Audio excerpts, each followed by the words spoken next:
Alright folks, welcome to the best decision any trader can make in their trading career.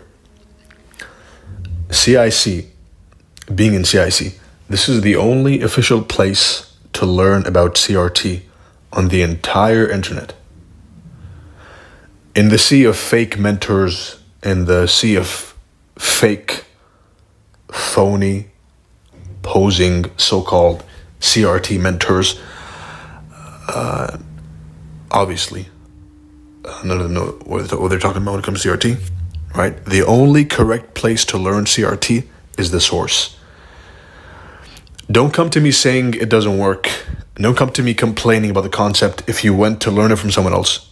If you went to learn it from someone else, then go complain to them, not to me. Right? Because if you learn from me, and I've trained many hundreds and thousands of successful traders from all different races in life and positions and social status. The best traders have one thing in common. Those who train under me, of course. They focus solely on my information. As soon as you include someone else and you start receiving concepts from multiple sources of information, you get distracted and you go down a spiral of confusion and you just quit. And this happened to many people, right? So be careful. The CIC content is 4 chapters. Chapter 1, everything you know is a lie. Chapter 2, stop thinking and start analyzing. Chapter 3, more trading, less drawing. Chapter 4, you are the captain of your ship. The sequence of the chapters is not random. You have to watch them in order. All right? So chapter 1 is going to prepare you for these 2 chapters, 2 and 3, which are extremely technically dense. Which are then, you tie up all the information you learned from the first 2 chapters in chapter 4. All right? One by one. Everything you know is a lie. 3 sub-chapters. Welcome, the reality of trading, and how to capitalize on the market efficiency paradigm. Everything is designed to distract you, especially in our digital age, right? With the majority of the population scrolling TikTok and Netflix and YouTube all day long. And for those of you who can watch in the next 5 and 10 years, yes, those are the apps which are famous in 2025. They're all a distraction. The outings, the fun you have with your friends and family, it's all a distraction. Take control of your attention. I've trained many successful traders, and they range from doctors and lawyers and engineers and CEOs of companies, CME traders, actual CME traders coming in and asking me how the stuff I do works. And I reached a conclusion, which is trading is a much tougher profession than even medicine. I've had many doctor traders tell me that. Right? So this is not a casino. This is a professional setting. You're trying to become a trader, a professional trader, right? This is no different. In fact, I would say it's even harder than being a professional anything else. And you'll see why. In CIC, we're going to be tackling smart money and how they manipulate the market. The reality of trading. 100% of you will fail. All of you. Inside CIC, those who are watching it years and years after, right? You're all going to fail.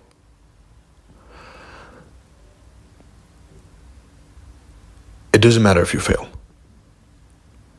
right? Because a failed trade is nothing more than one step in the right direction, right? So you're all going to fail.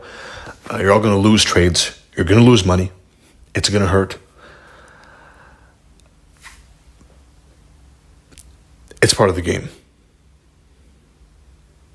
I'm not here to sell you some rented G-Wagon, rented Lambo, beachside mansion dream. I'm here to teach you how to be a professional trader.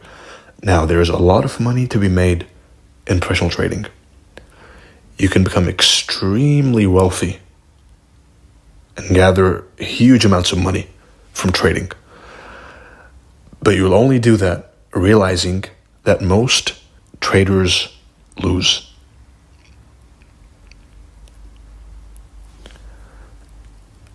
"99% of what you see online is nonsense. And you better have a notepad writing down everything I'm saying. All the rented Lambos and rented G-Wagons, rented girlfriends, all the mansions, all the demo accounts, all the profits, all the payouts, all the bank statements, 99% of what you see online is pure garbage. It's designed that way to sucker in noob traders, right? Look at my Lambo. Come join my course, right? Which is why you never see me flex, even though I could. I could flex if I was that kind of person, but you would never see me flex cars or money or whatever, right? Because that doesn't matter. What really matters is, can the person you're seeing provide you with value? Can the person you're watching give you something which you can use in your own trading? If the answer is yes, keep watching. If it's no, then discard them. Bearing in mind that 99% of what you see online is pure nonsense. Real trading is not going from excuse me. It's not going from $1 to $1 million. Real trading is not doubling your account every day. Real trading, and note this down, I purposely didn't fill up the slides. Why? So that those of you who are binge watching don't make use of this, right? Those who are noting down what I'm saying, writing down every word, are those who will advance the fastest and make the most progress, right? So real trading is the action of using money to generate money. Let's say you have $10,000, a decent amount. It's not big. It's not too small. It's small, but it's not too small. The average trading account, $10,000. And there will be a section in CIC speaking about growing small accounts, right? But that's for later. The purpose of trading is to use money to make a small percentage gain every month, which accumulates over time. And you're going to depend on the magic of compound interest to do the heavy lifting. That's how you build wealth. You don't build wealth by chasing doubles, by chasing $1 million trades, by entering on a 1 minute order block and expecting it to run 10,000 pips. That's not what this game is. That is what you see online, which is garbage, which induces the traders. This is how liquidity is made in the markets. By portraying the image of fast money, of get rich quick. And that's why most people, most traders, and I say traders lightly, are nothing more than gamblers minus the casino. right? So instead of gambling in the casino, you gamble at home.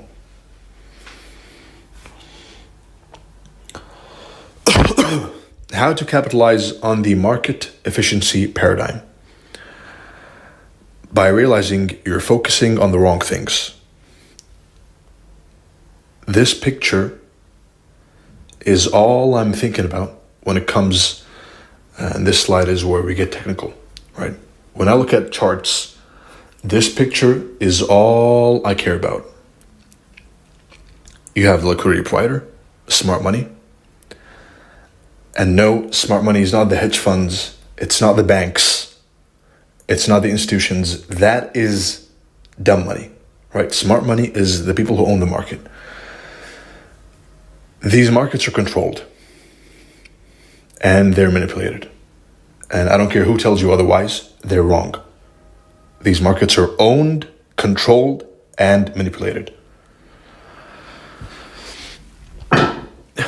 By who? Later. This is you and me and the banks and the hedge funds and the traders on Twitter and YouTube and everywhere. This is us. Every price move you see, every expansion you see happening, no one's causing it. You're not causing it. I'm not causing it. The hedge fund is not causing it. Remember that we're nothing more than fleas on a dog's back going for a ride. Right? So they move the market however they want in specific patterns, which we're going to try and learn to recognize.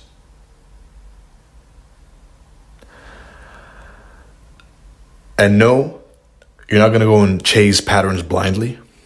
You're going to look for the logic behind each price move, and that is how to catch the ride on the dog's back. Real trading. We've covered that topic right now. Just now. Excuse me. So this image, excuse me. This image is all I'm thinking about. You saw me enter a trade in Bitcoin a while back at 25,000. Excuse me, at $19,000 back near the bear market bottom. When I called that move, I was thinking about this. You saw me call the bear market bottom. When I called the Bitcoin bear market bottom, when I came at 16,000 and said it's going to explode upwards, then I had this in mind. Right? Every single trade, I have this in mind. This is the basis of all your trades. You're trying to capitalize on a movement that the market makers are going to cause. That's it. You are not trying to trade a pattern. CRT, model number 1, breakers, order blocks, turtle soups, FVGs, that all comes secondary to this. Liquidity provider, market mover, and willing and or unwilling liquidity.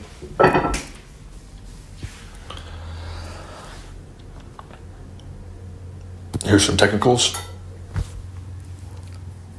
Now the market makers control the markets using highs and lows.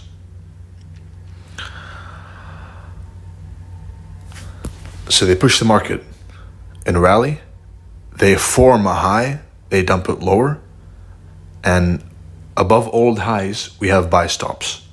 Above all lows, we have sell stops.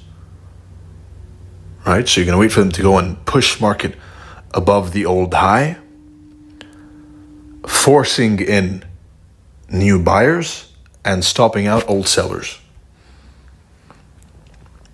Stabbing into the old high. Right? This is a manipulated move. Forcing participants in the market and then going the other way. Turtle soup. Right here. Bearish turtle soup. And vice versa. You have an old low, sell stops, old high, buy stops. And here we have a market structure shift, which didn't work out so well for the blind pattern traders. Right? So we're trying to recognize how market makers sucker in as many people as possible in one direction to move the other direction. That's all we're trying to do. It's that simple. All right, so sell stops, buy stops. They push price below the sell stops, stopping out everyone who was long all the way up. Adding in breakdown traders, at the low. So everyone got stopped out who was long. New shorts were opened down here, and that is the move. That is the liquidity that was generated enough to move the market higher. Right. So think of it as a game of who is the market maker trying to screw over next. Now I know what you're saying. You're saying, where's the charts? Where's the CRT? That all comes second. This is what matters. Understanding the market efficiency paradigm is all that matters. CRT comes second. The open, high, low, and close comes second. Everything comes second to understanding the market efficiency paradigm. Understanding how smart money, how the market makers, how they manipulate the prices in order to make a profit. Screwing over all of the uninformed, speculative, dumb money. Liquidity. That's liquidity. And the reason why I don't see many people going in depth on this matter is because they simply have, they don't know. I happen to know some people who work behind the scenes, which is why I have a deeper understanding of how these charts work, which is why I came to have the highest accuracy in trading history by knowing this. And now you are about to know it too. You don't think about patterns. You think about where is the liquidity and why is the liquidity there. Think about the logic of the moves, not the pattern. Trade the logic, not the pattern. And that marks the end of chapter 1.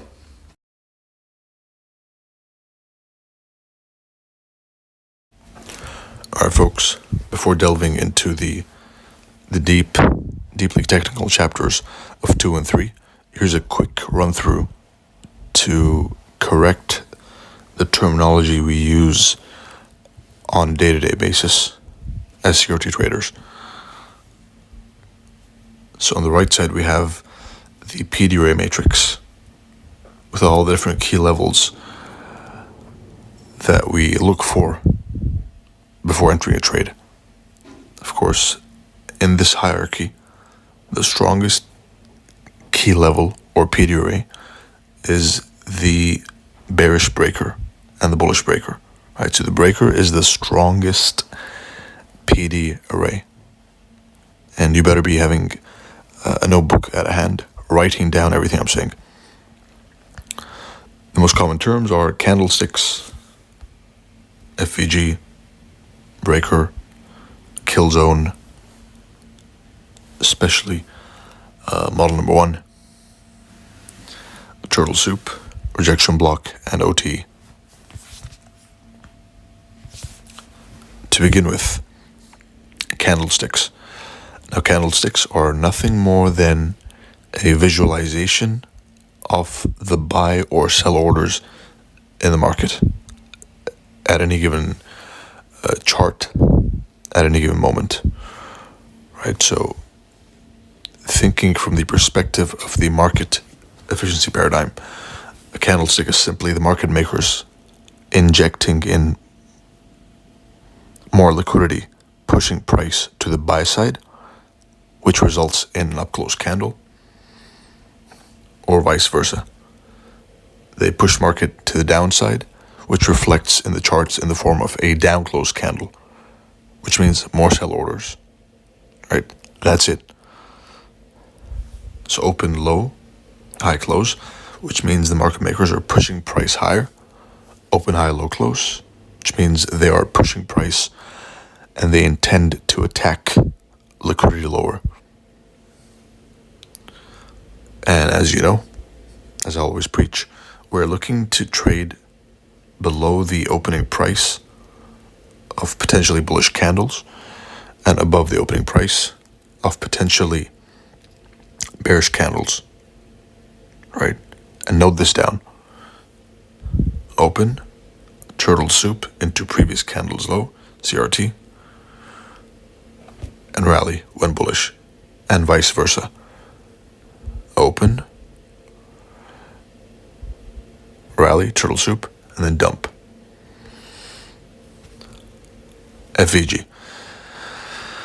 FVG is a 3-candle pattern which indicates one-sided heaviness in any given market, right? Which means the market makers are pushing price low so quick and they're in such a hurry to go down to attack a certain target that they're leaving these gaps in the market. And these gaps are rich and filled with leftover orders which need to be rebalanced. And that's the reason why FVGs are always sensitive price zones in the correct order flow. Right, so in a bullish candle, you'll see FVGs being wicked into. So a quick wick, FVG, wick and rally, CRT low, and vice versa. FVG bearish, they'll go and if it's a valid FVG, then you'll see the reaction. You'll see it dump straight down without spending too much time in the FVG, right? Which is an important factor. The speed from the key level. Next up, you have the breaker block. Now we have the bullish breaker and we have the bearish breaker. And the bullish breaker is the up close candle that caused the bearish turtle soup. Right, so it's one specific candle. Again, remember the difference between what we do and what the other schools of analysis do. We're not here trading zones. We're not here guessing zones. We're not here like the supply and demand traders, like the market structure, ETFX, all those clowns. We're not like them. We trade specific candles, not zones. All right. So the breaker is this one specific up close candle which caused the dump. As soon as you close above the candle, then the sensitive point in the breaker is going to be the closing price. It's always going to be that way. And this is one of the ways to achieve near to zero drawdown entries. Is the breaker's closing price, right? And go back in the charts, verify yourself.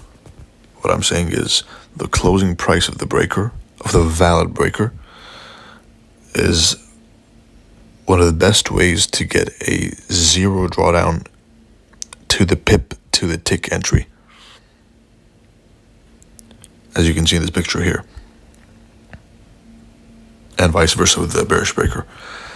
It's the down close candle that caused the bearish turtle soup. this one specific candle, preferably a thick, clear, visible candle before the rally. Again, we take the whole candle, and the sensitive point is always going to be the closing price of the breaker. Right, so it's going to be down on the bearish breaker and up on the bullish breaker. Usually, more often than not, that is where they offer you a zero to the tick entry, zero drawdown entry, which will be spoken about later in the next chapters. Kill zones only applies for day traders, and also applies for the weekly candle trader when trying to catch the high or the low, because the high or the low of the week usually forms on a specific day at a specific time, usually, more often than not, during a kill zone. A kill zone basically is a high probability trading window. It's a window of time in which price moves faster. We have three main ones: the Asian session, usually which we leave and don't trade. We watch what the Asian does in order to anticipate London. So the Asian session is 8 p.m. to midnight New York time. Whenever we talk about the algorithm, we're talking about New York time.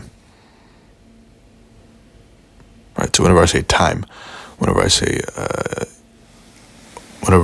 I'm trying to tell you something on the chart, then the time that unifies all of us is New York local time.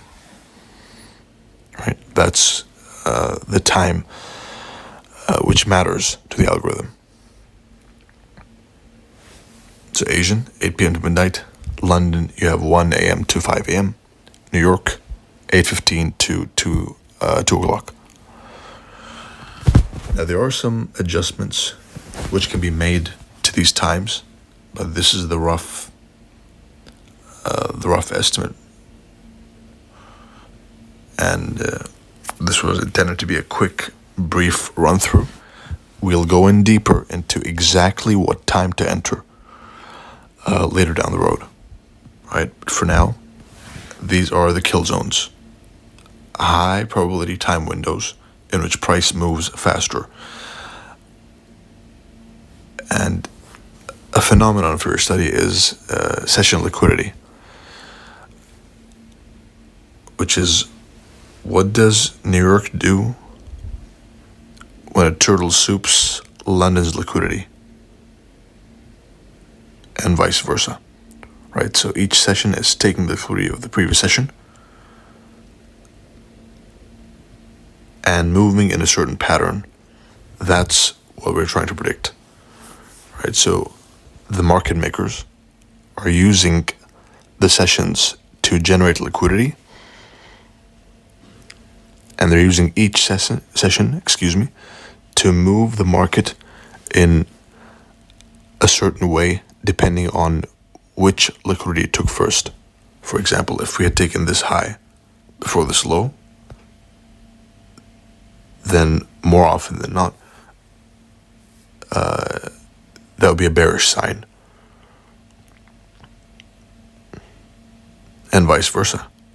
We took this low, they pushed price down below this low, they rejected, they closed above this candle, model number 1, rally.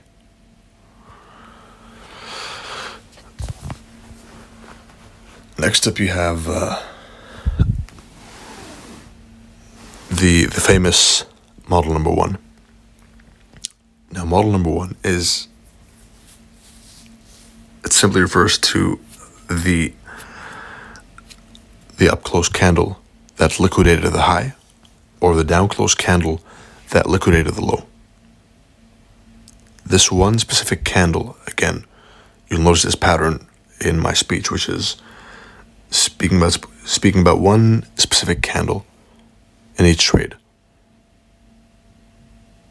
That's the precision we aim to have which is way above anything else.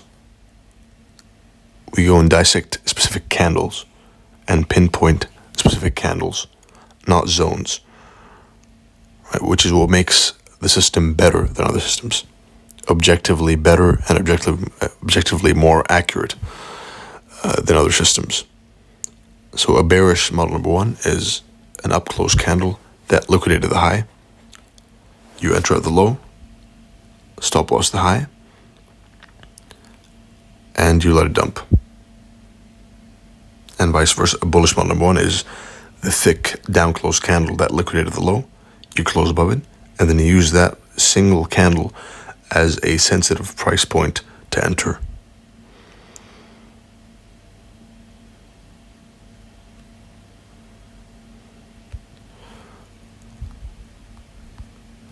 Now, what's happening in model number one, it's not just a pattern.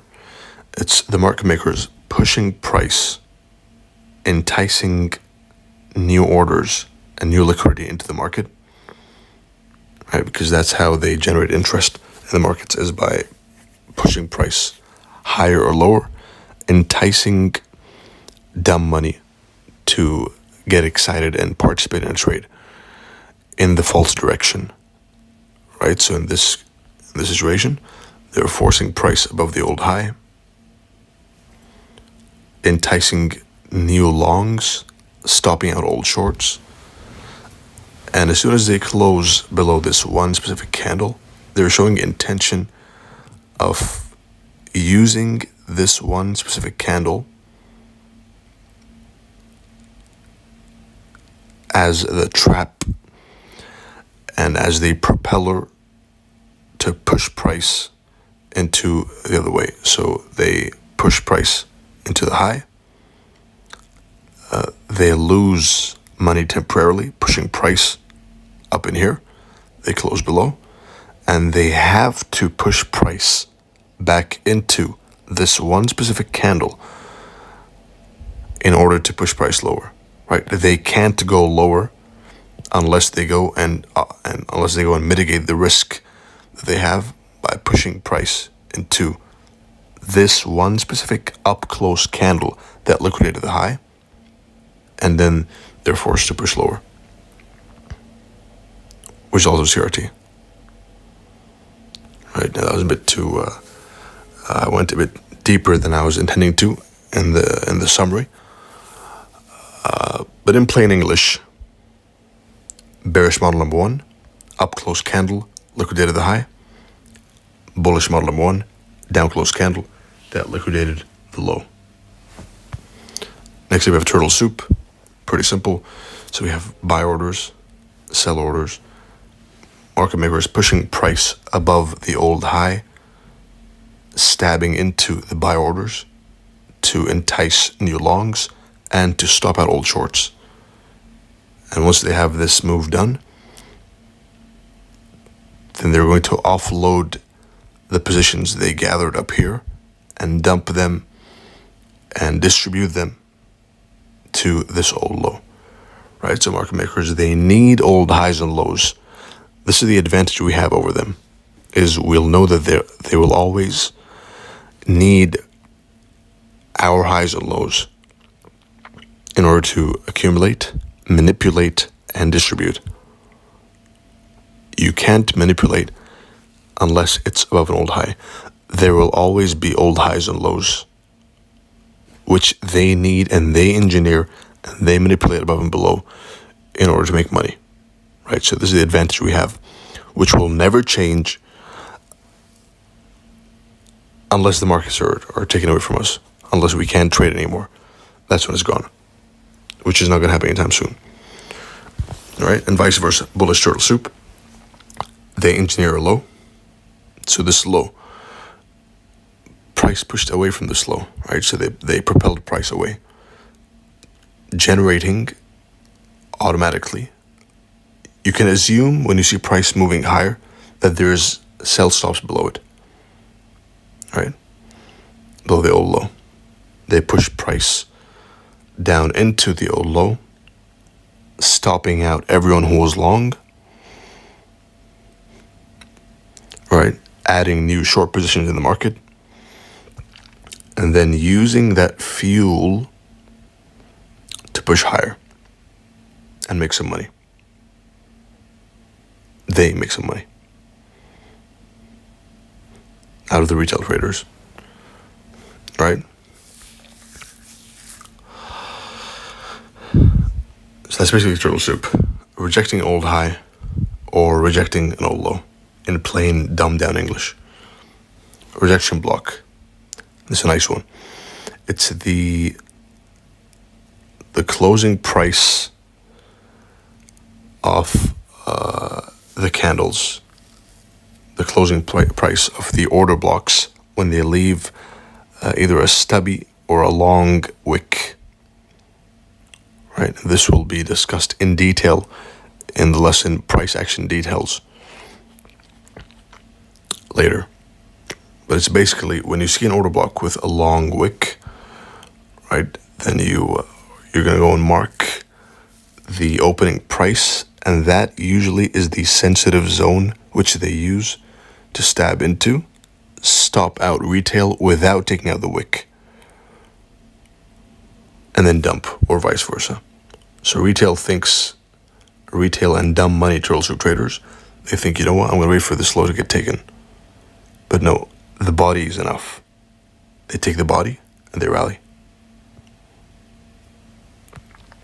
OTE. OTE is basically a golden zone Fibonacci pull, which is terms which I don't expect any ICT trader to understand, because they're all just blind cult following sheep, which can be a good thing, right? But the way they're pushed into watching his 50,000 hours of videos for his own benefit, right? And I mean ICT. That's what I have an issue with. So, excuse me for the rant. The reason I'm bringing this up anyway is their lack of critical thinking skills. You can know what an OTE is by simply Googling Fibonacci golden zone, right? That was where the OTE was taken from and repackaged, basically. But the good thing is, and I digress from that little mini rant, the OTE is a lot more simplified version, which is easier to understand, as you'll see right now, which is basically low, high, low, right? So you have a low, you have a high, you have a lower low, and then you have a higher high, which closes above the high that broke the low. Right, so once again, snap out of it and focus. Low, high, lower low, caused by the high. And then the high that broke the low, you're going to close above it. Once you close above this high, close convincingly, then the games are on. The bullish games are on. You wait for a pullback, and this is the OTE. It's the pullback, right? So it's a deep retracement, which they use to scare away people after the market sentiment has shifted from bearish to bullish, or vice versa. So as soon as this happens over here, we have switched now to bullish. And this is a mid-lecture reminder. If you're strayed away, or you got distracted, or you went to sleep, then wake up and focus. Back to noting down the important things, which is low, high, lower low, close above, higher high, and then after this close, this is where dumb money buys. Above old highs. And even though they're right about the direction, they get viciously taken out of the game, and then it rallies, right? So the OTE in basic terms is the pullback used by the market makers to scare away people who are on the right side of the market, but they're not familiar with how the market moves. And it must have happened to you. At least all of us have suffered and experienced this once. At least once is you were right that the market is going to go down, but you kept on waiting for it to go down from here, and you shorted down here, you sold down here, and then it went up. You then doubted your analysis, only to be proven right at the end. Right? So you were right, but you were unfamiliar with how price moves, which is why you made no money. Right? So again, high, low, higher high, dump down viciously, OTE, which is a 50% to the 75% Fibonacci level. That's what I consider an OTE. And I even extend it over to the 0.886 Fib. Right, so anything after the market structure shift, and the OTE is one of the most beautiful trades you can take. One of the most surefire, beautiful trades you can take is it's the deep retracement after a market structure. And note this down. OTE is defined as the deep retracement after a market structure shift, either bullish or bearish, designed to scare away the people who are on the right side of the market.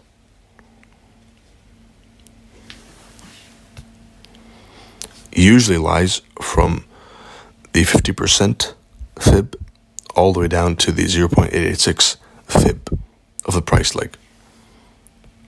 Right, so leg 1, retracement, leg 2, OTE, vice versa.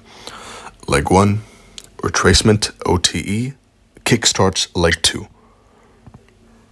Right, so they distribute in 2 legs,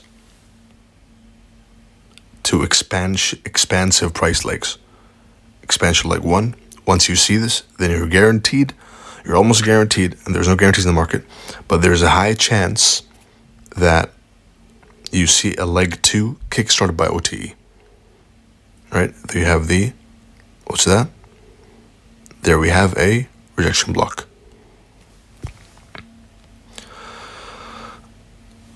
To finish off this terminology lesson, which has gone a bit farther than I wanted, SMT. Now, SMT is when one asset class takes the low, the CRT low, and the other asset class doesn't take the low. And that usually indicates heaviness in one specific asset class over the other. And this is a concept first developed by Charles Dow back in the late 1800s. It is not an ICT concept. It is not a new magical IPTA SMC invention. It's old as the hills. Right, which is the idea that the market makers are going to push price below one specific low and not the other one to send each other a signal that the bottom's in. Right, so in plain English, SMT is one asset class taking the low, and the other asset class is not taking the low, which indicates weakness in this asset class and indicates the lack of desire to go any lower. Right, so this is the cheapest they want to offer this asset class. Right, so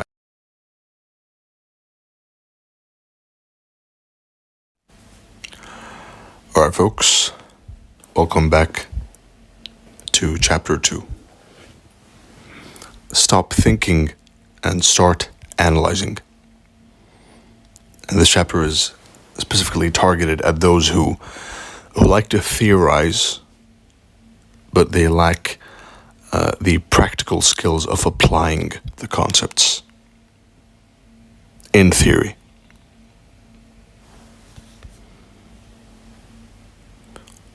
Let's start slow. And I hope you're not binge watching this like you would a Netflix series. Now, one thing I can't do is I can't force you to study this content properly.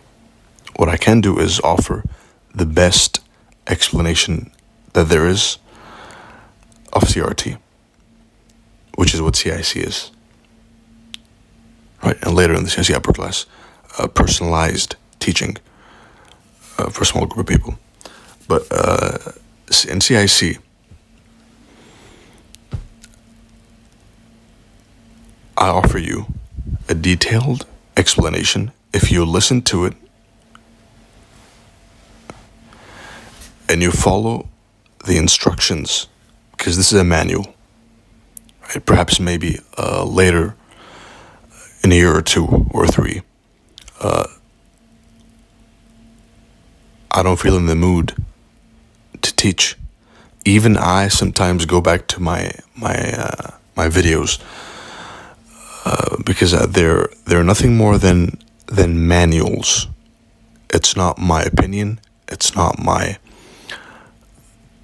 something I think is right. It is the objective facts gathered in one place. Right? It's an investigation I made. And after making this investigation, all the facts were gathered in one place in the form of CIC. And later the CIC upper class. Or any other educational video you have of me on YouTube, on Telegram, whatever it is. All my YouTube videos, or all my Telegram videos, all my mentorship videos, there are trading manuals. I can make them the best way possible, which is how they're done. And if by now you're saying, come on, just get to the point and tell me CRT, then no. Wait, shut up and listen. Right? I can't force you to watch these videos and take notes and apply them the correct way, as you should. I can't deter you from simply binge watching, with the bag of chips, some popcorn. Let's watch what Dr. Romeo is saying right now. I can't deter you from that, and I can't force you to do the right thing. But what I can tell you is remind you that the best way to make the most value out of these videos is by watching them as you would a university lecture for an exam, not the way you would a Netflix series. Right? So, that being said, the charts are divided into an X and Y axis. The Y axis showing us price, and the X axis showing us time. Excuse me. 90% of market participants or more, they never in their life as traders, they never look past the y-axis. And due to the fact that the majority are always wrong, that alone tells me the importance of the x-axis, the importance of paying attention to time, not price. In fact, CRT was one of my 2 private models, which I never intended to release ever. But now I have one of them. The other one is a model I use to trade only. It's my personal model, and don't ask me for it. I'm not going to share it. It's a model where I use only time with no price. And we'll see more about that in a minute. So what's CRT? CRT stands for candle range theory, which basically means every candle is a range, which will either be broken out of, or truly or falsely. Means every range you see is either going to be turtle souped, as so, or broken out of, close below lower prices. Right, close above higher prices.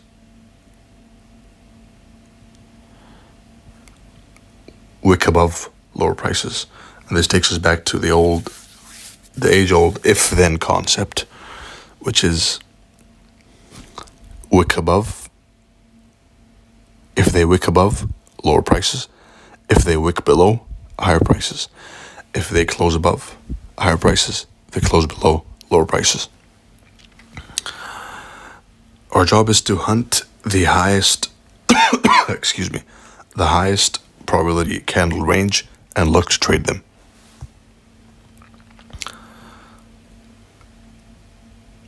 Stop thinking and start analyzing. Now, the importance of time. Time is more important than price.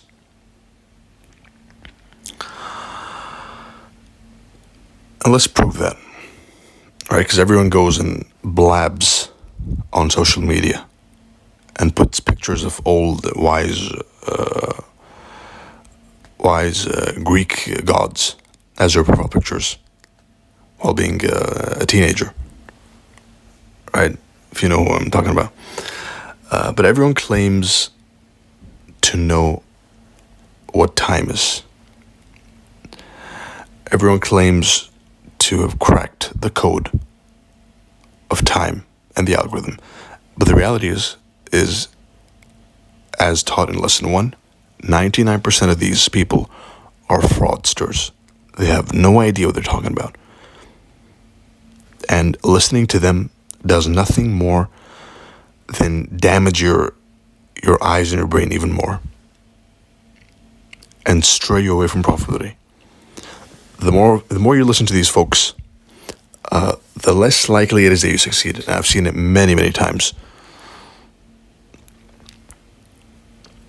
I've trained thousands and thousands and thousands of profitable traders, and the pattern I've seen with unprofitable traders is the fact that they keep jumping from one mentor to this guy to the third, to ICT, to DTFX, to the third and the fourth and the fifth, and then Romeo and someone else. I'm of the opinion that if you find CRT in turtle soup, if you truly find and understand and listen to me explaining CRT and turtle soup, and you still look for other things, or other people, or other strategies, or other explanations, then the chances of you succeeding are highly unlikely.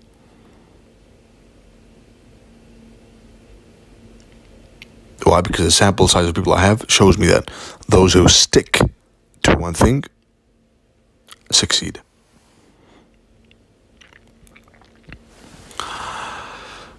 Time is more important than price. And it's nothing like these goofballs on Twitter act like they know what they're talking about. They don't.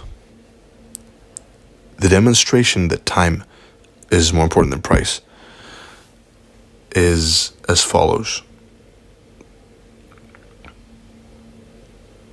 Jason bought Bitcoin at the price of $10,000. Romeo bought Bitcoin at the price of $10,000. So they both bought at the same price. But the difference is Jason suffered a devastating 60% loss from his entry, while Romeo 4x'd, 5x'd, 6x'd his money. How? Because they both bought at the same time, at the same price, 10,000. The difference was the time they bought. So the price can be the same, but if the time is different, then you're either going to lose or you're going to win based on what time it is, not the price. And this can be demonstrated also on the lower time frames.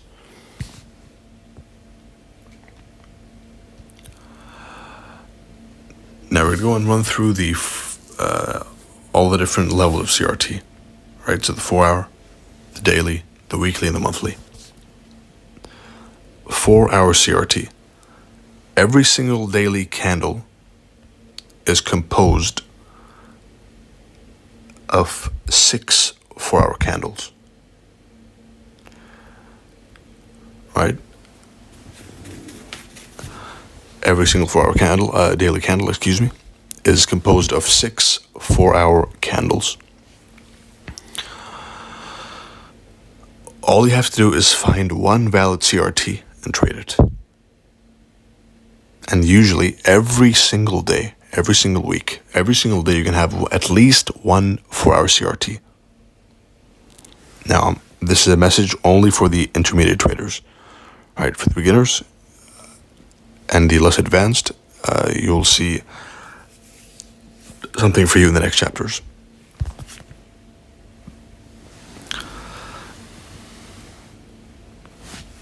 And the highest probability of getting a CRT candle is going to be related to the 9 o'clock a.m. 4-hour candle. As you know, 159 is the division of the daily candle, which I made famous. Right, so 1 o'clock a.m. Again, what time is it? Which time zone are we following? The New York local time. Correct. If you said it, and if you didn't, then focus. Right, so 159. That's 6 4-hour candles a day. And each 4-hour candle can be imagined and seen as one daily candle due to and thanks to the fractal nature of price and time. Each candle on every single time frame prints the same exact way, which means the monthly candle is the 4-hour candle printing slowly, and vice versa. The 1-hour candle is many daily candles printing fast, which is why one of the best ways to practice is to trade, as a beginner, to trade the higher time frame candle, but analyze the lower time frame candles at the same time to gain experience. Right, because if you analyze 100 hourly candles, then you've gained the experience of someone who's analyzed 100 daily candles without analyzing the daily candles. Now think about that. Think about that for a second. Think about the fact that you're hacking time. Basically, you're getting more experience than someone who's been in the market 10, 20, 30 times more than you have, 30 times longer than you have, And this information, only knowing this information puts you at an advantage, because a supply and demand trader, an Elliott wave trader, a harmonics trader, a market structure trader, an ICT pattern trader even, they don't have access to this information. They can't take advantage of analyzing and gaining a lot of experience in a short amount of time, analyzing the lower time frame candles, treating them as if they were high time frame candles. And for the mental health of you, CIC member and watcher in the future, if you're watching this later down the road, 10, 20 years from now, for your mental health's sake, never go below the 4-hour time frame.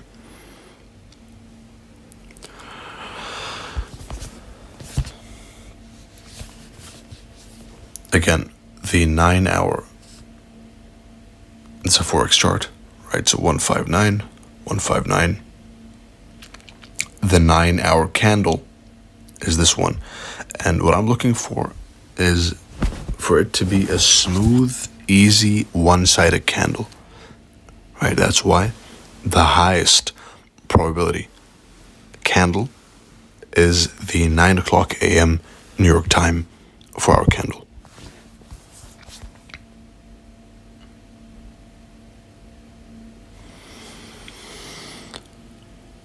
Now, the 9 a.m. CRT model, the real 9 a.m. CRT model, not the Temu version, which has been spreading on social media. And now that I bring that up, I'm going to warn you from people who are more worried about their social media than they are about their bank account. And if you're watching right now and not focusing, then focus. I'm warning you about people who you'll see on Twitter and YouTube and Telegram. They will come. They are more worried about their social media statistics than they are about their bank accounts. They will chase clout using the name CRT. They will claim to be experts. They will present to you with different drawings. And they'll draw all sorts of theories and mostly, of course, watered down versions of my words and my teachings. And they will achieve successfully fooling those of you who are looking for a quick way out. I'm warning you against them. If they come and tell you that they're going to come simplify CRT, CRT is already simplified. And anyone who comes to you claiming that they know CRT, or they can teach CRT better than I can, or any of that nonsense, is a straight up liar. And they will do nothing more than hinder your performance, so avoid them. This is already me summarizing and making it super simple. Right? And this entire year, 2025, I've already told you I'm going to dedicate it to you, my students, right?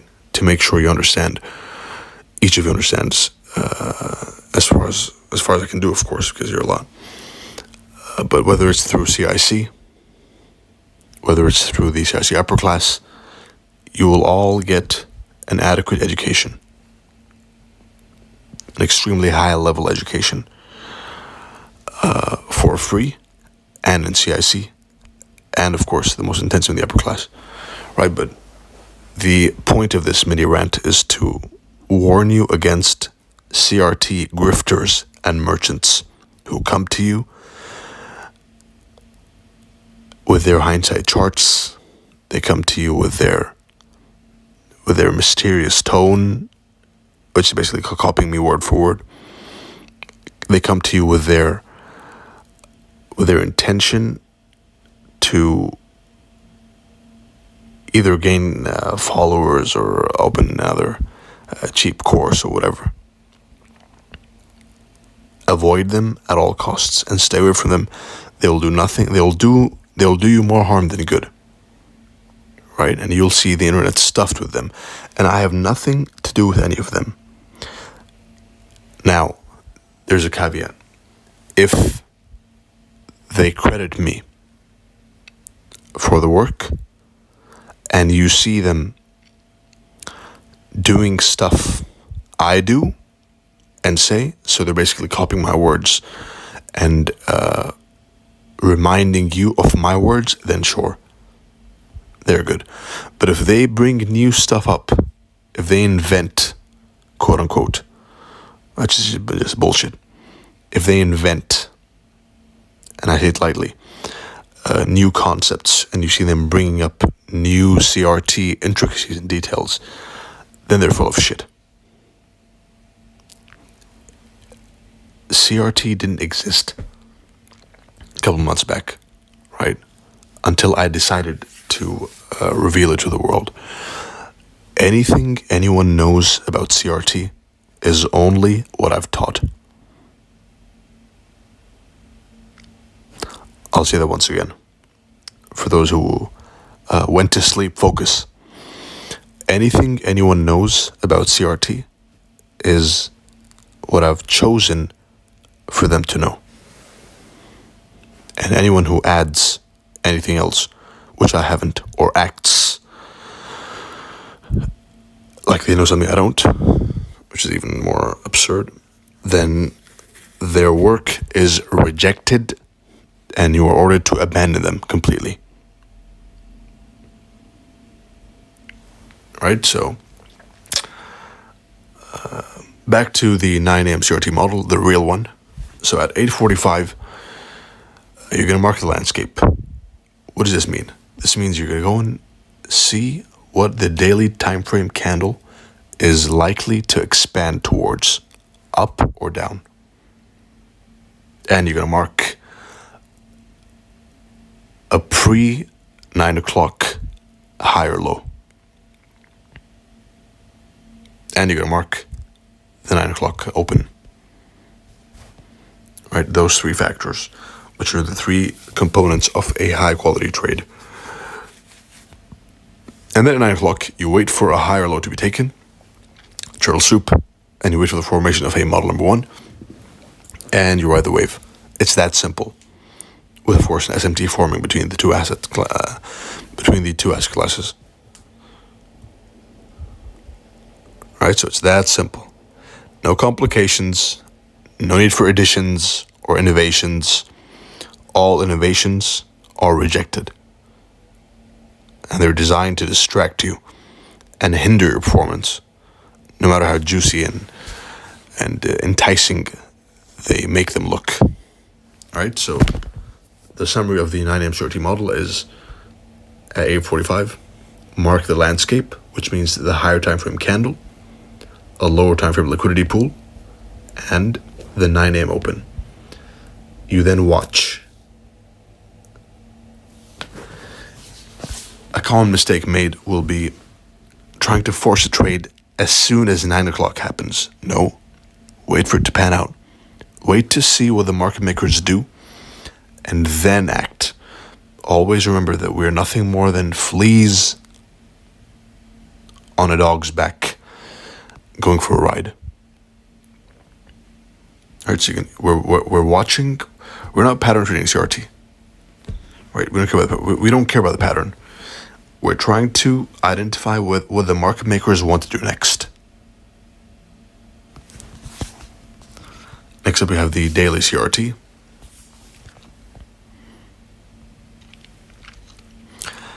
Most famously, of course, in the week we have 5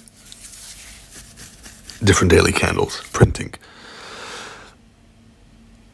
Every single week, there's at least one daily CRT. Every single week. Which is a reversal CRT, by the way. Right, because every candle is a CRT by nature. Either broken out of or turtle souped. Right, but every single week you're going to find one of these. And notice how the 4-hour candle and the daily candle as well, they have the same aspect. So they all look the same. So whether you trade the 4-hour candle, it looks the same from the higher time frame, lower time frame. Daily candle, the exact same thing you see. Higher time frame, lower time frame. The same exact shapes and sizes. And I've done the same with the weekly. Higher, lower. And the purpose is to familiarize yourself with how the transition from a higher time frame CRT looks like on the lower time frame. Same with monthly. They all look the same. And this was done on purpose by me. This illustration of how they all look the same was done on purpose to demonstrate the fractal nature of price. So the monthly candle is nothing more than a slower 4-hour candle. Right. Back to the daily CRT. The most famous model is the Monday CRT model. In summary, candle number 1, Monday, accumulation. Candle number 2, Tuesday, higher low of the week. As we know, Monday, Tuesday, Wednesday have an 81% chance to form the high or low of the week, with Thursday and Friday forming the opposing end of the range. Right, which is why it's interesting for us, and it's in our best interest to go and look for a trade to form with a range and model number 1 on Monday, Tuesday, Wednesday.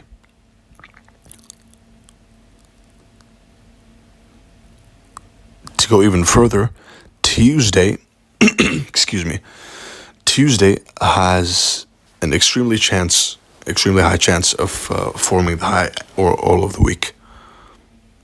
Right, so to narrow down the probabilities even more, you go from Monday, Tuesday, Wednesday to only Tuesday. So Tuesday is a special day. It's usually a rough day. It's usually a day which stops out a lot of beginner traders. So here's what the week looks like. Right, ignore this. Just listen and imagine the weekly candle playing out in real time. Monday is usually a volatile up and down day, right? So it's large retracements, large movements, large sharp declines or rallies. And then you have Tuesday as a consolidation, goes up and down and stops you out. And then Wednesday is an easy day to trade. Right? Monday accumulation, manipulation, distribution. Again, this is a visualization of liquidity pools. So the market makers use Monday to set the sentiment for the week. They then go on Tuesday to upset the positions created during Monday, a timed range, and then on Wednesday they go and distribute back to the old high.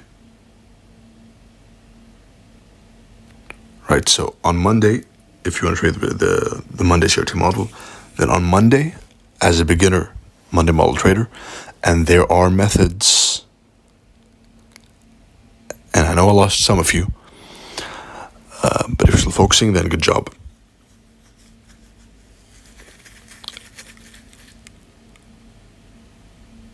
There are ways to trade all 3 candles. I can trade, for example, this candle down with whatever happens in between, and this candle, and this candle, and this candle. That's me. I have the ability to trade every single candle on the chart.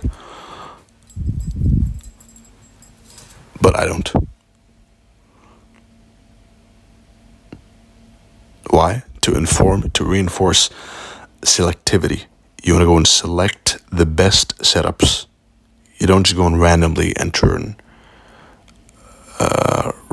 any trade you see. Because what that does is breed bad habits. Right? You want to be super selective with your setups. And the best way to do that is by timing your setups, which is another topic which we'll go into later. Now on Monday, do nothing. Simply mark the landscape again. Remember? What do I mean by mark the landscape? Mark the weekly candle's potential shape, mark a high or low, and then you mark the weekly open time and the daily candle you're trading's opening time. You then wait for Tuesday to hit an old high or low, which is the Monday high or low, and then you look for a 4-hour model number 1, and you ride the wave. If it's a weekly trade, or you look for a 1-hour model number 1, and you ride the wave.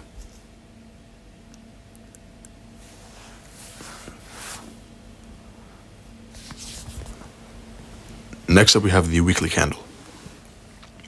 And notice how they all look the same? That's the beauty of the fractal nature of price. They all look the same. The only difference is the speed they print at. And of course, the number of pips they offer. Next we have the weekly CRT and the monthly CRT. And the way to link these candles is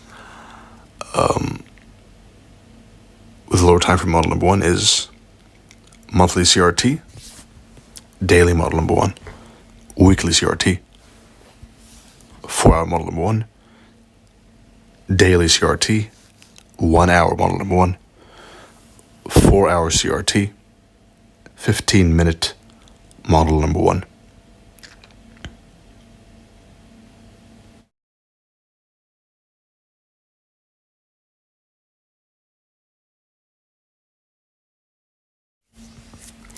Dissecting the 3 candles, C1, C2, C3, and CRT subtypes. Candle 1, candle 2, candle 3. This is the shape of an ideal CRT trade. Alright? Now, there are only 2 types of CRT candles. Or candles in general. There's a candle where it's better for you. It's more lucrative to buy below the open. And there's candles where it's more lucrative to sell above the open. That's the only 2 candles that exist.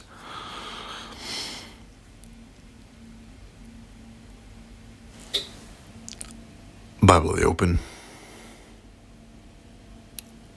Sell above the open. Sell above the open. Model number 1, FVG, order block, all of those patterns are nothing more than a way to ride the wave of a candle, which is better to be traded either from below the open or above the open. And listen to that once again if you have to. Candle 1, again, is accumulation. It's the market's moving in one direction. Usually, the bearish, and this is something I was speaking about before. Excuse me.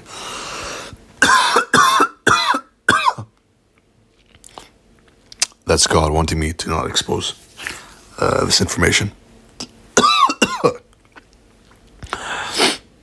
Excuse me. Bearish CRTs are usually bullish candle number 1s. And vice versa. Bullish CRTs usually have a bearish candle as candle number 1. And go back and investigate that. Go back, and here's I'll give you a sneak peek. This is a bearish CRT,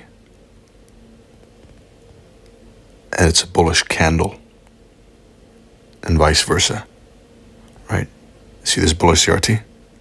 There's a bearish candle, so the color matters.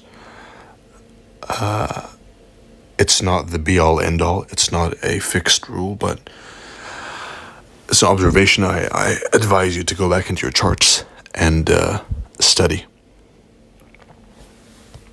Candle 1, accumulation. Candle 2, manipulation.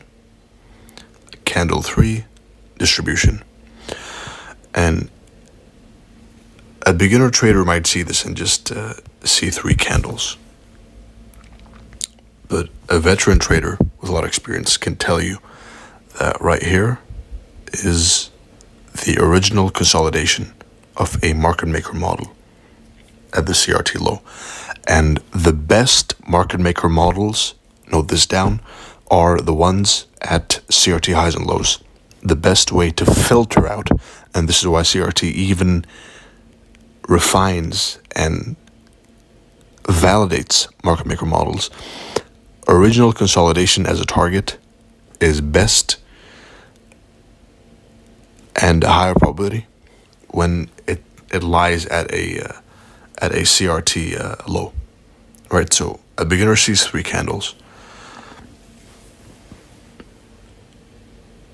A more advanced student will see a market maker model over here with an SMR right there.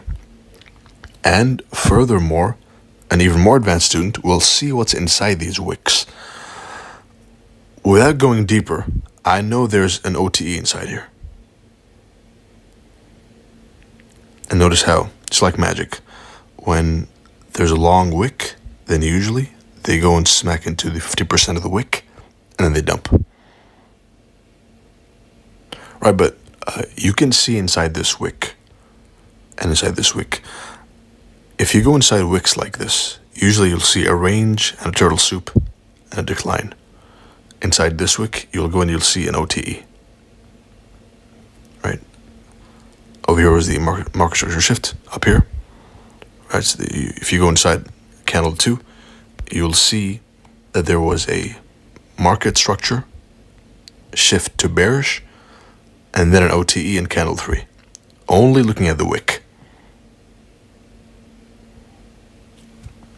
So you can see the higher time frame candles from the lower time frame, and you can see the lower time frame from the higher time frame. CRT subtypes. Type 1 CRT. Classic, most favorable CRT type trade. Candle 1, 2, 3. Right, 3 candle model, which is also, by the way, stolen from something I taught before. Back in 2023, I think it was. I taught the world the 3 candle model, which was a primitive version of CRT. And you see some mentors nowadays teaching, and I say teaching very lightly because none of these people know what they're talking about. Right? I can't emphasize enough how full of shit these mentors are. And I can prove, if you were to see my DMs and see all these mentors in my DMs just a few years back, begging me to teach them, literally begging me to teach them, and names you'd be surprised, right? Huge names in the industry, massive names. Massive names which I only need to mention the first name, and you'll know exactly who they are. There's a reason why I put the bio as mentor for your mentor. And it's that, in my DMs, it's the graveyard of all the trading mentors, especially the ICT mentors, who go and act like they've cracked the algorithm. They act like they're the best thing since sliced bread. They act like they've invented the wheel. But the reality is, they're nothing more than ex-beggars in my DMs for knowledge. Now, asking for knowledge is okay. You're supposed to go and literally beg. If you see someone who knows something you don't, then it's okay for you to go and literally beg them for it. Especially when it comes to knowledge, right? Not money. Because knowledge is power.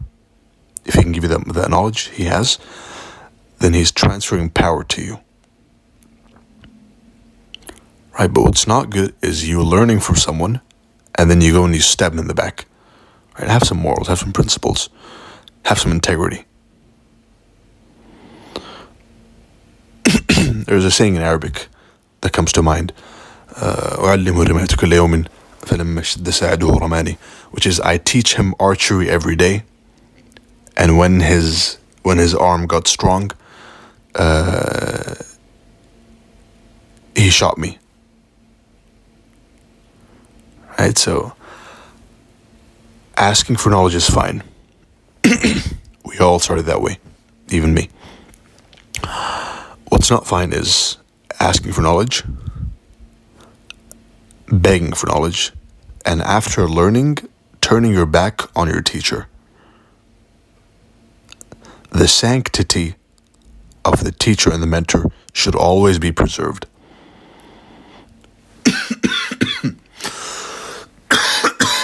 Excuse me. Which is why I get pissed off when I see, not pissed off, just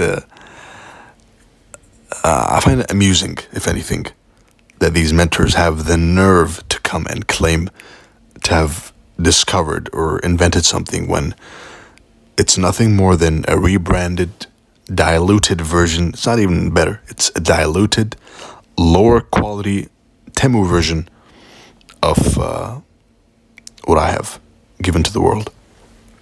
All right, so here's the real 3-candle model right here. Of course, we're looking to trade candle number 3. And as you can see, inside here, there's a market source shift happening. All right, I can tell it without even looking at the candle. And inside here, there's another OTE happening.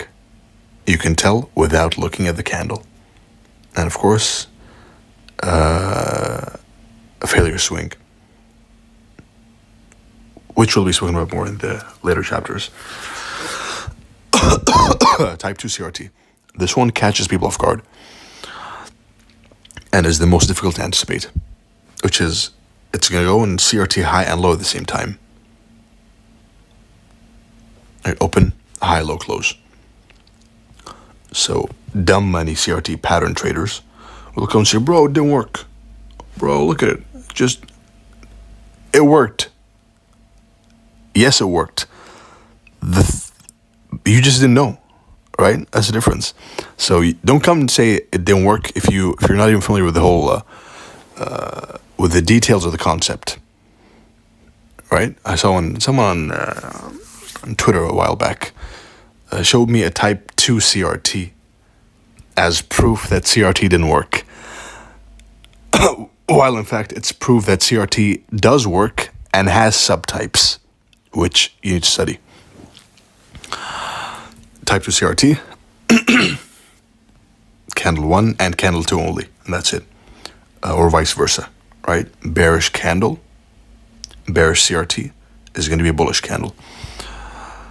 Type 3 CRT is candle 1 accumulation, candle 2 manipulation, and then candle 3 onwards distribution. So more than 3 candles. Type 4 is and in type 3 you want to chase, you want to avoid chasing candle 2. Let candle 2 play out like it wants to. Right? Let the market makers manipulate like they want to. Then you have an easier, faster candle in candle number 3. Candle number 4 is you have candle number 1, then you have an inside bar, right, which means it doesn't go and hit in the old high. In candle number 2, rather they wait for another candle to go in turtle soup, upset the orders, manipulate, and then distribute. Again, you'll find through study and trial and error that the easiest candle to trade and the candle which will never change, whether you're watching this now or in 5 years, 10 years, the candle which will never change is candle number 3.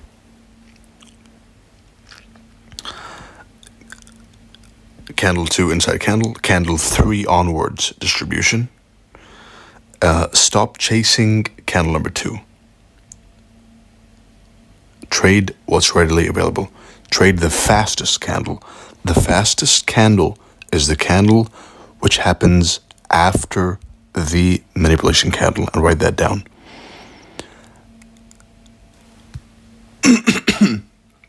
Type 5 CRT is they print multiple inside candles and multiple candles to each target, right? So the least favorable, still tradable, because as long as you have this framework of this accumulation inside this candle, manipulation, then they're likely going to distribute to the other end of the candle, right? Range low, range high. CRT is nothing more than a range, right? It's a visualization of the range. Excuse me. Finally, you have type C CRT, type 6.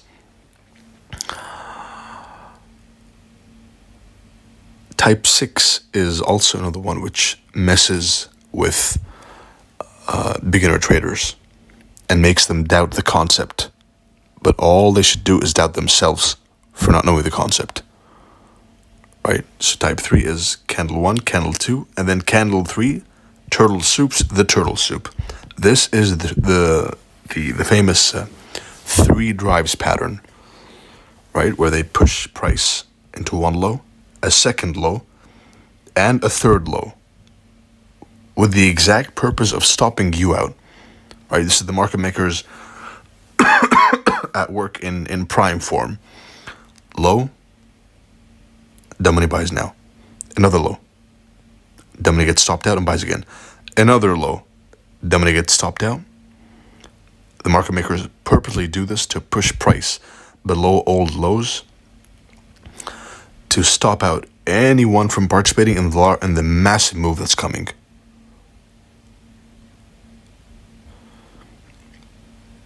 Yeah, Doc, that happens to me so many times. How can I avoid it? That's a topic for the next chapters.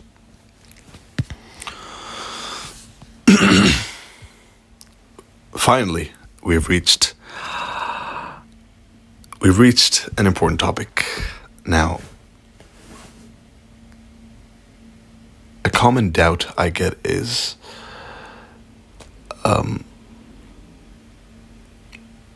doubts from students that, hey Doc, you know what, I want to learn, but I'm afraid it's going to stop working. Don't be afraid. It's not going to stop working.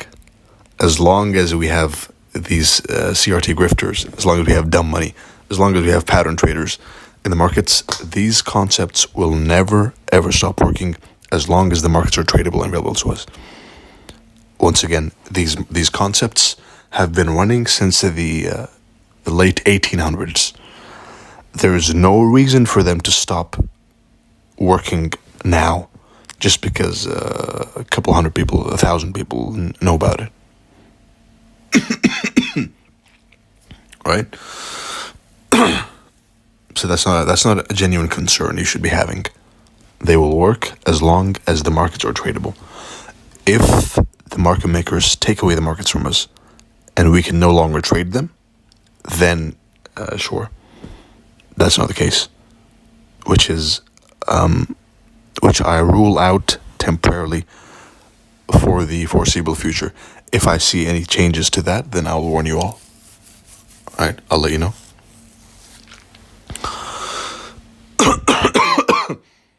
So the knowledge you have right now, don't go around marketing it. Don't go around trying to build a following with it. Focus on building your bank account rather than your social media account. Right? Focus on increasing the number in your pocket, not the number of people who follow you. They won't help you in anything. Right? I get the criticism I get. Oh, bro, you're selling a course, bro. I make tens and if not hundreds of times the amount of money I make through trading than I do through teaching. In fact, when I'm teaching, I actually lose money, right? Because I'm focusing on you guys and not myself. I'm not as locked in trading as I should be. But I do it for you guys. And I especially dedicate this year to you guys. And the reason I brought this up was to remind you all who might find it, you might find it enticing to build a social media group, whether it's to practice with others or whatever. But the best trading is done by yourself. The most money I've made trading was by myself in my room with nobody. Zero trade ideas, zero confluence, nothing. Just you, your charts. Everything else is noise.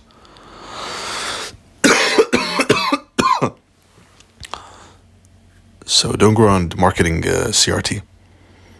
Learn it. You learn to be happy. You're learning. You're amongst the first people to learn. And I'm not sure how popular this will get in the next 5-10 years. But you're amongst the first to learn this.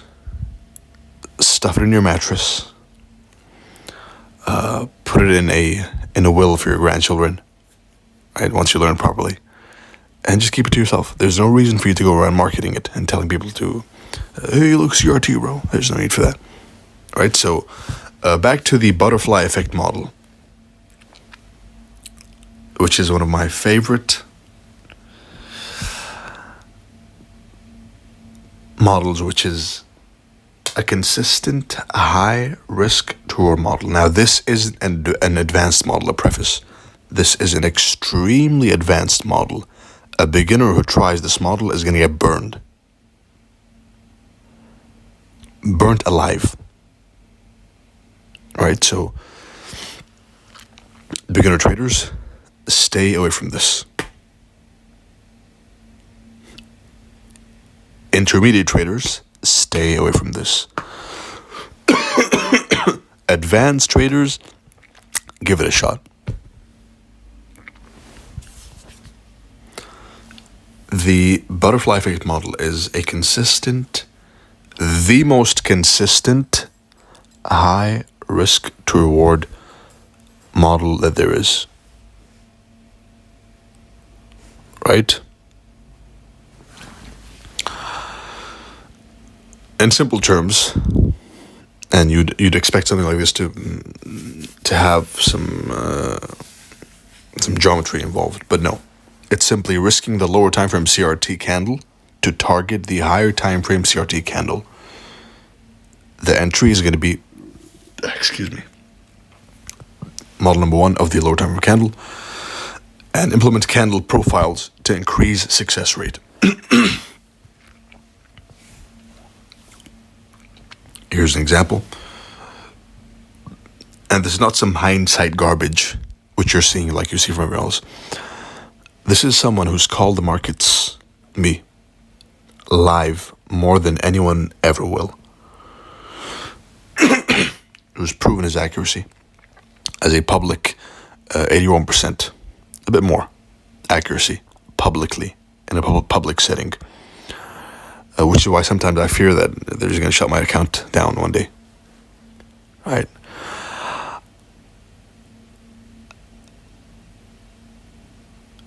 I've traded this model multiple times, numerous times in front of you all, live, but I never told you what it was until now. Right? The first time I alluded to it was in 2023, but I've never ever blatantly taught it like I have right now. So focus and understand what you're bringing in. Understand the power. Understand the excuse me. Understand the power of what I'm handing to you right now. This model is one of the fastest, of course, only for the advanced student, is one of the fastest wealth building machines that has ever existed in trading. And no, that's not me marketing. And no, that's not even an exaggeration.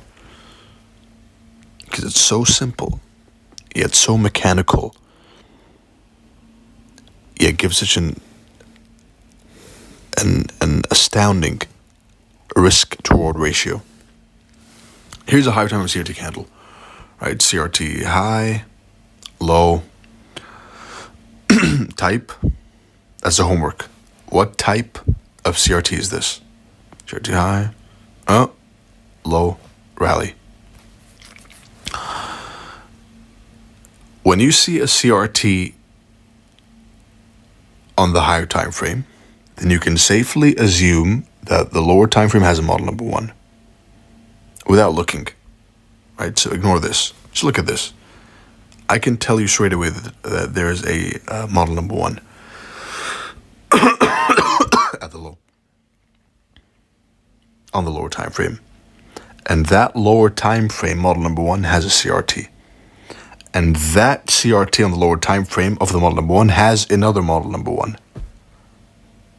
And this goes on forever until the smallest time frames, the 1 second time frame, the millisecond time frame, which the public doesn't have access to. Yes, it exists. Right, so the risk is going to be this lower time frame CRT candle, model number 1 inside here. It looks like a gamble. Oh, bro, but you're gambling, bro. It's the wick. No, it's not a wick. It's a model number 1 inside here.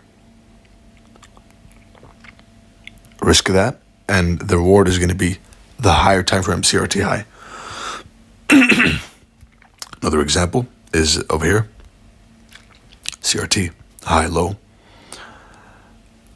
Again, let's practice what I said just now, which is I can already tell there's a model number 1 up here. Let's see if that's true. Yep. This one specific up close candle. Now this is an unusual form of model number 1, which is why in this case you would enter where? Up here in the lower time frame model number 1. Because if you're going to wait for this one to go, for price to go all the way down and wait to enter this candle's low, then the risk to reward simply isn't there, right? And this is what differentiates us from pattern traders. A pattern trader would say, you know what, yeah, let's wait for this one. Nope. We are trading the logic of price. We're trading the logic of how market makers move the price and why, not the pattern. Pattern doesn't matter. And up there you'll find you'll find a model number 1 right here. So the risk is going to be the lower time frame model number 1, and the reward is going to be the higher time frame CRT. Targeting at first the 50%. Always target the 50% at first.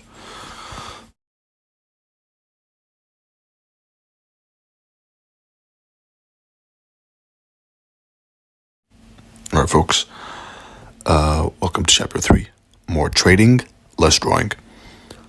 3 topics, which is what to do, what to look for when going hunting for setups, stages of development of a professional trader, and how to use trading to generate actual income whenever you want to. I would never push any of you to push live funds in an account, right? I'm not a financial advisor. This is not financial advice.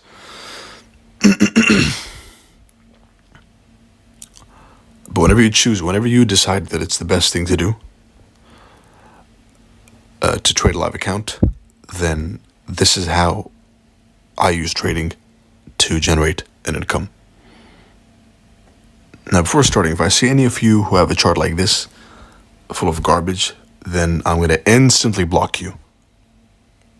Your chart should have nothing more than an entry, stop loss, and target. This is how you execute on a trade, all right? And this is what you anticipate. These are the feelings you go through before each trade, which is an important topic. If you are a theorist and not a trader, then this is an extremely uncomfortable zone to be in right now, right? When you trade live, when you go back in history, and history is a gold mine for those with eyes to see, and it does repeat itself. When you go back and back test, then you're really confident. You're like, yeah, look, it works. Yeah, 10,000 risk reward. But then when it comes to live trading and anticipating the candle, then you get really uncomfortable. If that sounds familiar, then it's normal. We all started that way, right? And the solution is this.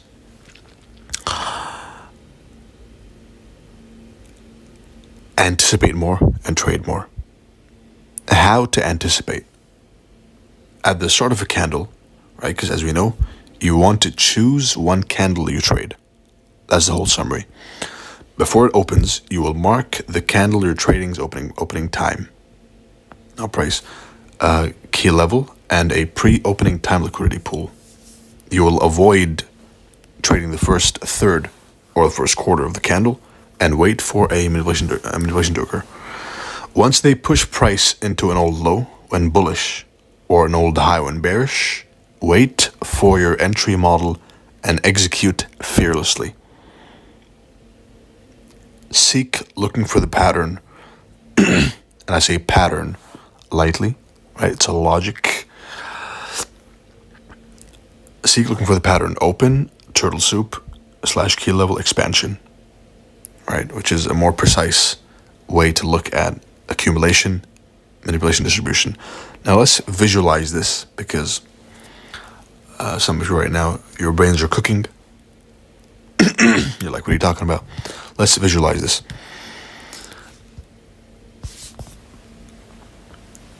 When I go hunting for a setup, then I'm looking for open, key level expansion. That's it. Open, key level expansion. Open, turtle soup expansion. Open, SMT expansion. All the same thing, right? Basically, an open goes down and then up when bullish. Open goes up and then down when bearish, using the if-then principle.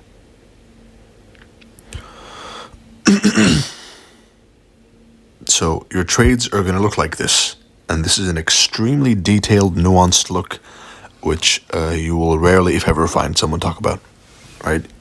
You mark the opening time, you mark liquidity pools up and down, you mark a key level when bearish. Then you'll see this happen if you're right. Right? It'll go up. Let's imagine this is a Tuesday or 9 o'clock a.m. Right? 9 o'clock. It goes and rallies up. It creates model number 1. And it dumps. Market structure shift. Remember? A true, real market structure shift. And we'll go in depth on that later. Real in depth. Right, so basically you go and you anticipate the key level which you expect will repel price and trade it.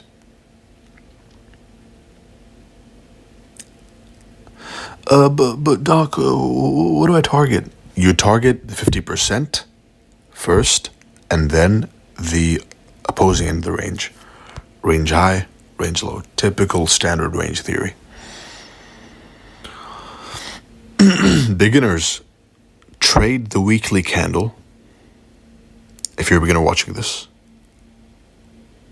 whether it's right now or it's 10 years down the line, beginners only trade the weekly candle and analyze the daily and 4-hour CRTs. Intermediate, trade the daily candle and analyze the 4-hour CRT. And a mistake some of you make is thinking you're advanced. You're not advanced. Don't cheat yourself of learning properly by labeling yourself as an advanced student if you're not. Right? That's you simply cheating yourself of improvement. Don't do that. Be fair to yourself. If you really want to improve, and that's what I advocate for, which is seeking improvement at all times. If you really want to improve, then the first step is realizing how good or how bad you actually are. All right? Intermediate, trade the daily candle and analyze 4 hours CRT. Advanced, which is very few of you, trade the 4-hour candles and daily, or weekly if you like. At this stage, at this level, it's your choice. And practice with 1-hour CRTs and below. Practice analysis. Stages of development as a professional trader in the future, if you choose to. You first yearn, then you learn, and then you earn. Right now, you are in the learning stage. By watching this video, you have entered the learning stage. And the learning stage is the longest, most drawn out, most boring, lonely. It can get really dark. You feel like no one's with you. You feel like no one's by your side. You feel like you have no one's support. You feel like, should I quit? Should I continue? What do I do? But once you leave this stage of learning and all the losses that occur within it, and all the sleepless nights, all the every centimeter of baggy eyes you get from this stage, it's all compensated once you advance from learning to earning. It's always worth it at the end.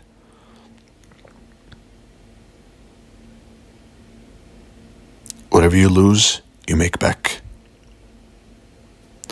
All the unclarity gets clarified. It all clicks. You get that aha, that light bulb moment, and it clicks, and you then realize that you've now earned something. You've left this stage of learning after losing tens of thousands, perhaps even hundreds of thousands of dollars in some cases, perhaps even more, millions of dollars. Some people have lost, which I know personally. I know a friend of mine personally who lost a couple $1 million in trading. And he's still learning with me today.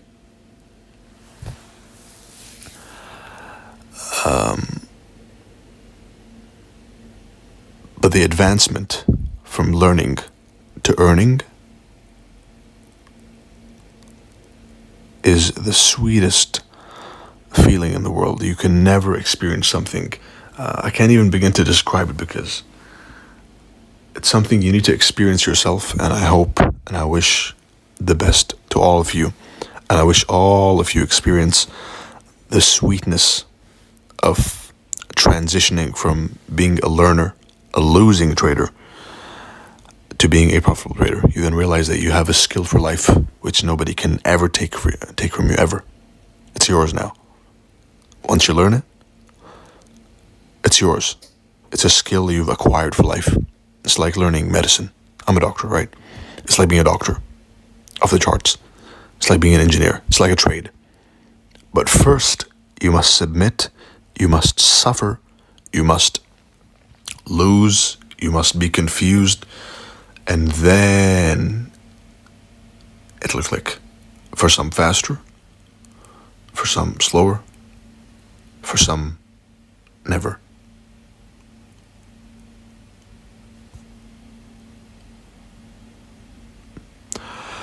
Analysis is not execution.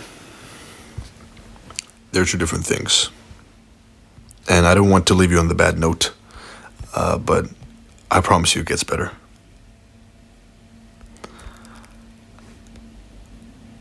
How to use trading, excuse me, how to use trading, and my throat is killing me. How to use trading to generate income. By understanding the three most important parts of execution, which is journaling, risk management, and risk to reward. All right?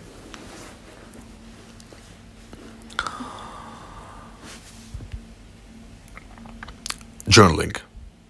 Every single profession has some sort of a journal. A doctor, me as a doctor, for example, I have the informed consent, I have the medical history of my patients. I'm required and obliged by law to fulfill that journal. Same with an engineer, an architect, a lawyer, even a cashier prints a receipt, right? So every professional in all fields of life, every profession has some sort of journal. Professional trading is no different. You need to have a journal in which you journal your missed trades, your winning trades, and your losing trades. Your journal serves as support for you when you're down. Right, when you're down and you feel like it's not for you, you go on a tilt streak, you go on a losing streak, which all of us will go through, by the way. Every single trader, no matter how accurate he is going to go through an 8 trading loss streak. Losing streak. Right? So all of you and me and ICT and Gan and Wyckoff and everyone's going to go through an 8 trade losing streak. It's coming. It's coming for me. It's coming for you. It's coming for everyone. And when it happens, it's an extremely depressing time for your life. You feel like it's over. You feel like, is trading for me? Should I even continue anymore? But the journal helps you, because you'll look into the journal, you'll see the trades you took, you'll see those monstrous, extremely accurate, precise trades. You'll see the money you made in the trades. You'll flip through the pages of the journal and see how good you were, and it'll help you power through the devastation of the loss. Which, by the way, if you have good risk management, then no loss will affect you. Enough to depress you, at least. Right? So the next leg of the three-legged chair of professional trading, when you choose to, is risk management. Risk management refers to the amount of money you lose per trade, percentage-wise. You should never risk more than 1%. Ever. The photo says 2%, doctor. You should never risk more than 1%, ever. Anything more than 1% is gambling. Right? So, yeah, but how do I flip my account, doc?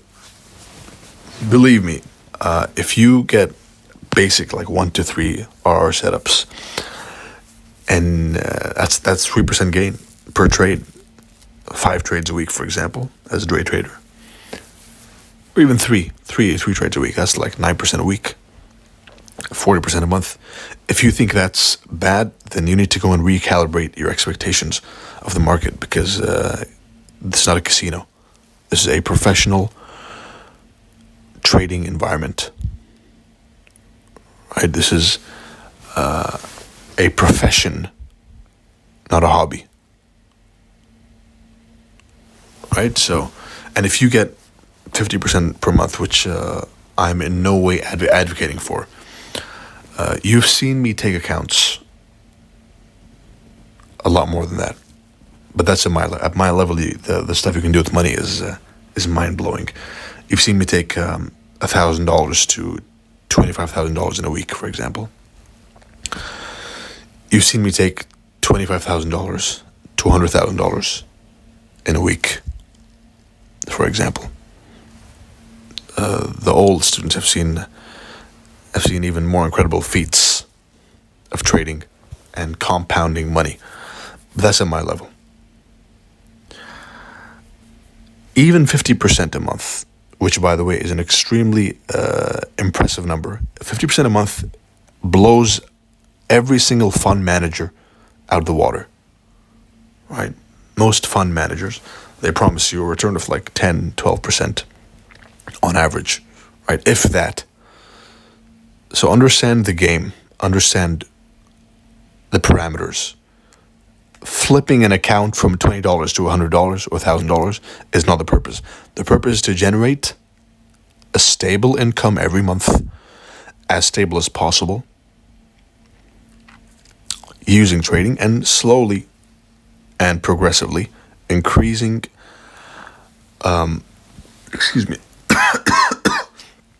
increasing the percentage gain month by month, year by year. Right, that is what professional trading is. RR. Now, the beginner trader thinks that you need a 90% win rate and a 1 to 10 RR, as is always demonstrated on social media. And that is completely false. That is nothing short of bullshit. In fact, with a simple 25% win rate, with a 1 to 3 payout, which means you risk $1 to gain $3, right? If you risk $1 to gain $3, which is framing a 1 to 3 RR setup, which is fairly simple, using what I've taught, you can be wrong 75% of the time and make money. Now think about that. You'll trade 10 trades. Out of every 10 trades, 7.5 trades will be wrong, you'll fuck up, and you'll make money.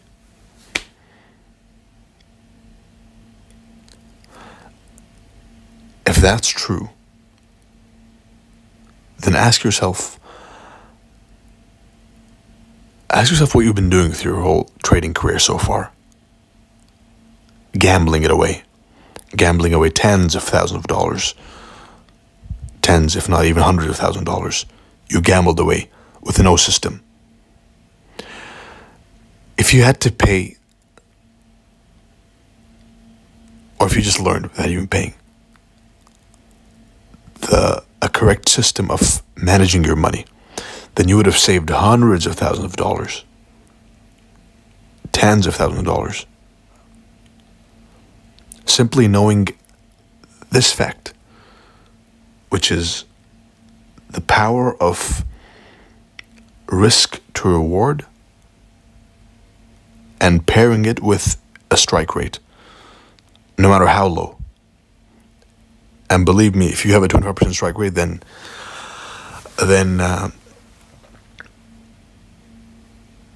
you need some help, right? It's rare to find someone who's studying under me who has a win rate below 50%, right? But the reason I bring this up is for you to tickle your brain a bit, right? To give you some food for thought. If you can make money and be profitable with a 25% win rate, which is a 75% loss rate, right? A 25% win rate is a 75% loss rate.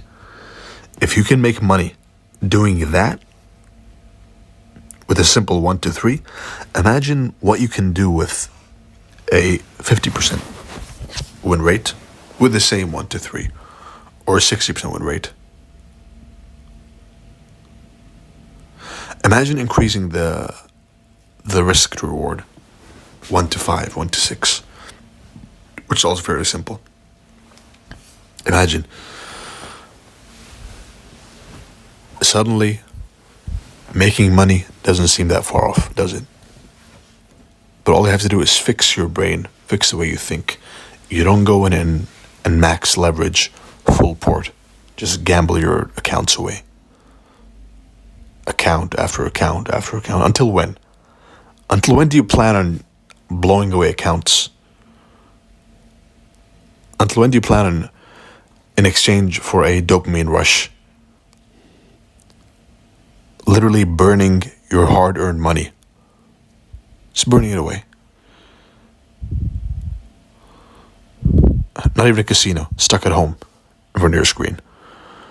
Right? So, get a grip and pay attention. This is the only purpose any of us has got into trading, is to make money. Correct? Correct. This is how it's done. Understanding these 3 things: journaling, risk management, and risk to reward ratio. These are not the same thing. This is summarized in, and let's summarize this whole lesson. Journaling is summarized in miss, journal, catch next time; win, journal, repeat; lose, journal, avoid. And you better be writing down intensive notes. Risk management is summarized in risking 1%, no more per trade. 1%. Risk reward is defined by you can make money having a 25% win rate, which is also, by the way, a reason to, if you see someone mocking someone for being wrong on their live calls, like seriously, sometimes in satire, because I pride myself in accuracy. You may see me doing it. But if you see someone genuinely criticizing someone and belittling them as a trader for being less accurate, then they are not a profitable trader. A profitable trader never makes fun of someone for not being wrong, because they understand this table right here in front of you. They understand that you can make money while being wrong 75% of the time, and that's all that matters. It doesn't matter how flashy you look when you call the top or the bottom. It doesn't matter how flashy, how many followers you have. It doesn't matter how many subs you have in your Telegram group. None of that matters. All that matters is, did you make money? When it's all said and done.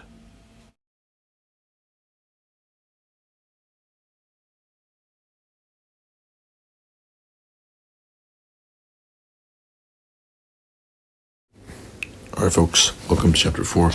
You are the captain of your ship. Fool me once, shame on you. Fool me twice, shame on me.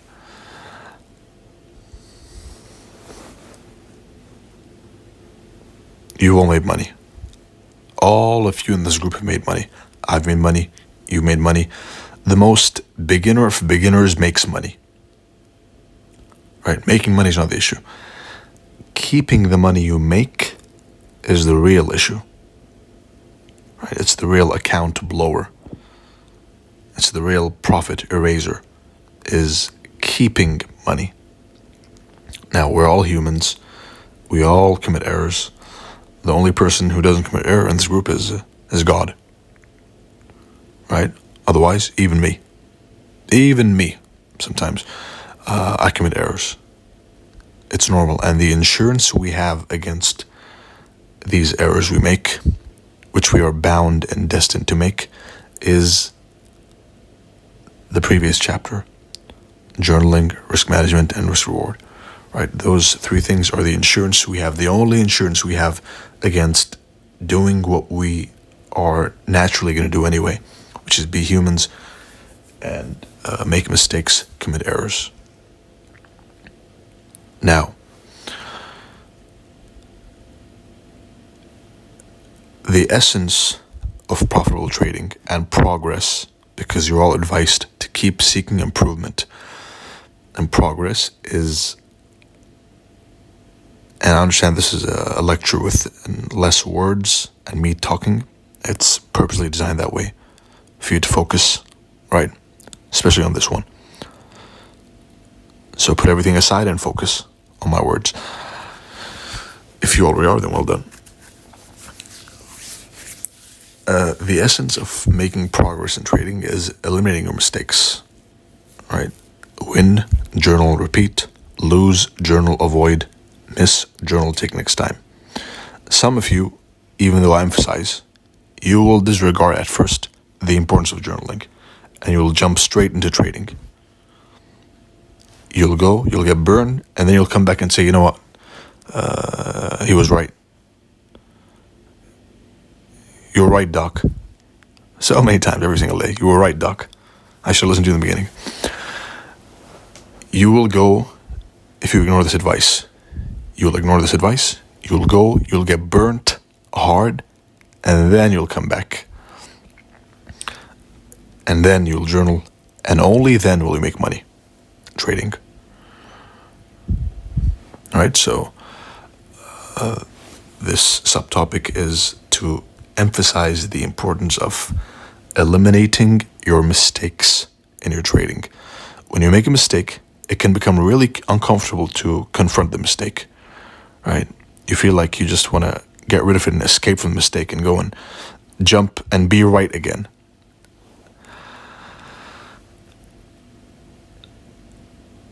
But this is not a game of being right. It's a game of making money, right? It can get really uncomfortable being wrong and going into drawdown. And battling drawdown is one of the most uncomfortable feelings that a trader can go through. Making money is easy. Making money and being euphoric from the win, it's an easy, happy-go-lucky everything's fine, sunshine and rainbows feeling. It doesn't take effort to master being euphoric after a win. It does take effort and skill to ignore drawdown and ignore the feeling of sometimes it might creep onto you, whether it's from your childhood, whether it's from your personal life. You'll get a feeling of inadequacy.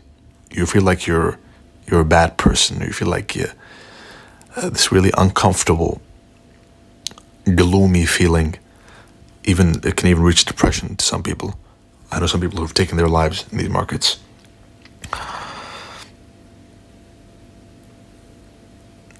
There's many levels to how drawdown affects each person, which is why the golden standard of dealing with drawdown is realizing that it's only numbers. It's numbers going down, numbers going up, numbers going down, numbers going up. The same way the numbers went down is the same exact way the numbers will go up. You're not a bad person if you lose. You're not less of a human being if you lose. It's normal to feel uncomfortable. You have to really go and get used to the cloud of discomfort produced by drawdown and losing, right? And you need to learn to detach from that cloud of gloominess and depression that comes with drawdown. And you need to graduate from that into thinking like the market makers, thinking like the algorithm, right? It's numbers going up, numbers going down. It's simple math.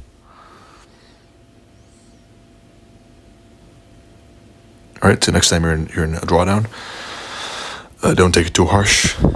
Chin up.